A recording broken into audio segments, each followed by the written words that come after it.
আসসালামু আলাইকুম, welcome to Sharmili kitchen. আমার আজকের রেসিপি টক ঝাল মিষ্টি লোভনীয় আমড়ার চাটনি বা আচার বলতে পারেন। বাজারে এখন প্রচুর আমড়া পাওয়া যাচ্ছে। শেষ হবার আগেই বানিয়ে ফেলুন এরকম দারুণ মজার লোভনীয় একটি চাটনি বা আচার। পানির সংস্পর্শে না আসলে 6 মাস পর্যন্ত নর্মাল ফ্রিজে রেখে এই আচারটি সংরক্ষণ করা যাবে।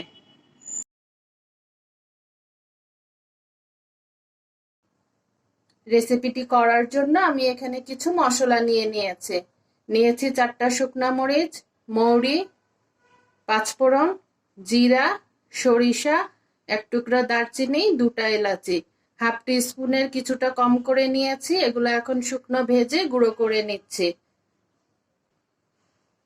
ঝালের পরিমাণটা আমরা যে যেমন খাই সেই অনুযায়ী অ্যাড করব। স্ক্রিনে দেখানো মশলাগুলো তেলে গুঁড়ো করে নিচ্ছে।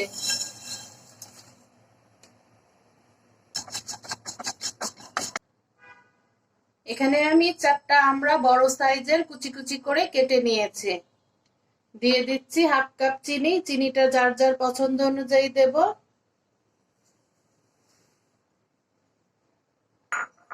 দিয়ে দিচ্ছি 1 টিস্পুন করে হলুদের গুঁড়া, মরিচের গুঁড়া, ধনে জিরার গুঁড়া, লবণ।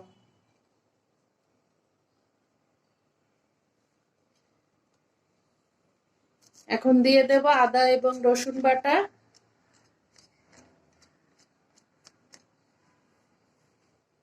ওয়ান টিস্পুন দিয়ে ভালোভাবে হাতের সাহায্যে আমড়াটা মাখিয়ে নেব। এ পর্যায়ে দিয়ে দিচ্ছি 1 টেবিল স্পুন ভিনেগার। গুঁড়ো করে রাখা মশলা, সেখান থেকে সামান্য কিছুটা দিচ্ছি চাট মশলা এবং বিট লবণ। এখন আবারও হাতের সাহায্যে ভালো করে মাখিয়ে নেব। পাত্রে তেল গরম করে নিয়েছি। দিয়ে দিচ্ছি 2টা শুকনা মরিচ এবং রসুন দিয়ে দিচ্ছি 1 টেবিল চামচ।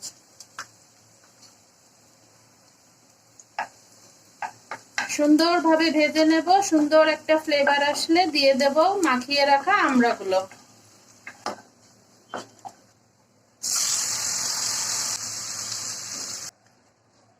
চুলার জালটা কম করে এখন আমড়াটা ভালো করে কষিয়ে নেব। এই কাজটা আমরা চুলার ফ্লেমটা কমে রেখেই করব, তা না হলে পুড়ে যেতে পারে। এ পর্যায়ে দিয়ে দেব ভেজে রাখা মশলার গুঁড়া।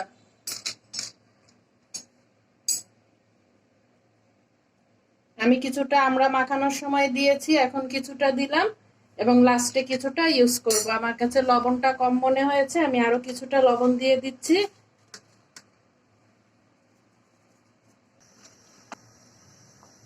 আমড়াটা চিনি এবং মশলা দিয়ে মাখিয়ে রাখার ফলে কিন্তু অনেক পানি উঠেছে।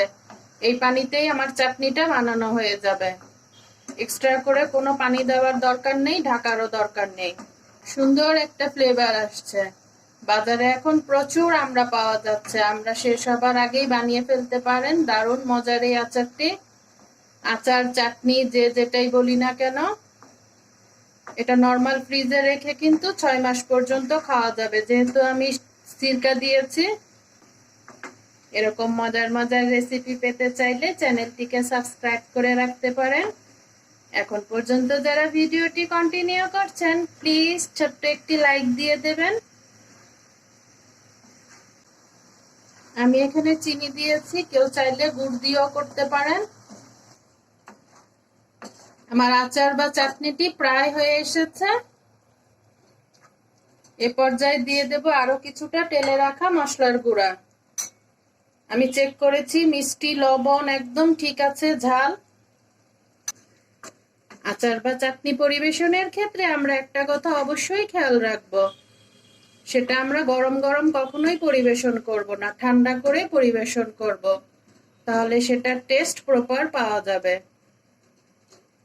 আমি স্পুনের সাহায্যে একটু ভেঙে ভেঙে দিচ্ছি।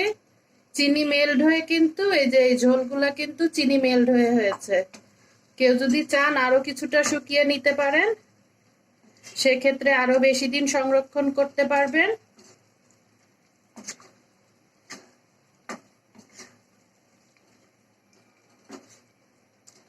এই আচার বা চাটনিটি এরকম স্টেজেও রাখা যায় এবং একদম শুকিয়েও নেওয়া যায়, দুভাবেই খেতে টেস্ট লাগে। প্লিজ বন্ধুরা ছোট্ট একটি লাইক দিয়ে ভিডিওটি ফুল ওয়াচ করবেন। আজ আসি, আবারও চলে আসবো এরকম নতুন কোনো মজার রেসিপি নিয়ে। আপনারা সবাই ভালো থাকুন, সুস্থ থাকুন, আমার জন্য দোয়া করবেন। আল্লাহ হাফেজ, আসসালামু আলাইকুম।